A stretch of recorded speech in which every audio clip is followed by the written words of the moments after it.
ዜጎች በትላልቅ ሀገራዊ አጀንዳዎች ላይ የጋራ መግባባት ሊኖራቸው እንደሚገባ ተጠቆመ።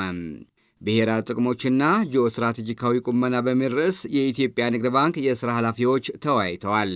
በባንካችን የጉባኤ አዳራሽ በተካሄደ ውይይት ላይ የመንግሥት ኮሚኒኬሽን አገልግሎት ሚኒስትር ዴኤታ አቶ ተስፋሁን ጎበዛይ በርዕሱ ላይ ያተኮረ ጽሑፍ አቅርበዋል።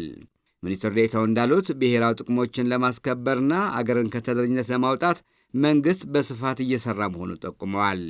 ሁሉም ዜጎች በተሰማሩበት በትጋት በመስራትም የአገርን ጥቅም ማስቀደም እንደሚገባቸው ተናግረዋል። ብሔራዊ ጥቅም ኢትዮጵያዊ በመሆን ብቻ ያለምንም ልዩነት የምንጋራው ጉዳይ ነው ያሉት ሚኒስትር ዴኤታው ለቀጣዩ ትውልድ ታሪክ ቀያሪና ተመስጋኝ ሆነን ለመገኘት ብሔራዊ ጥቅሞችን ላይ የጋራ አጀንዳ ሊኖረን ይገባል ብለዋል። በብሔራዊ ጥቅም ላይ ባለቤትና ባዕድ ተመልካችና ታዛቢ የሚባል ነገር የለም። ብሔራዊ ጥቅም የኛ የልጆቻችን መጻኢ ዕጣ ፈንታ ጉዳይ የሚወስን ነው።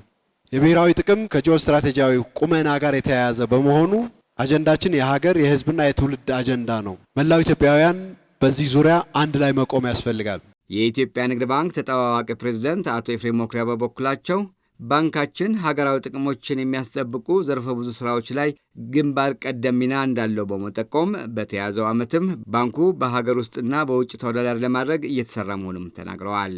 በእያንዳንዱ አገራዊ ጉዳዮች ላይ የኢትዮጵያ ንግድ ባንክ ሚናውን ለመጫወት ቀድሞ የሚሰለፍ በብዙ መልኩ ሊገለጽ የሚችል እንቅስቃሴ የሚያደርግ ባንክ ነው።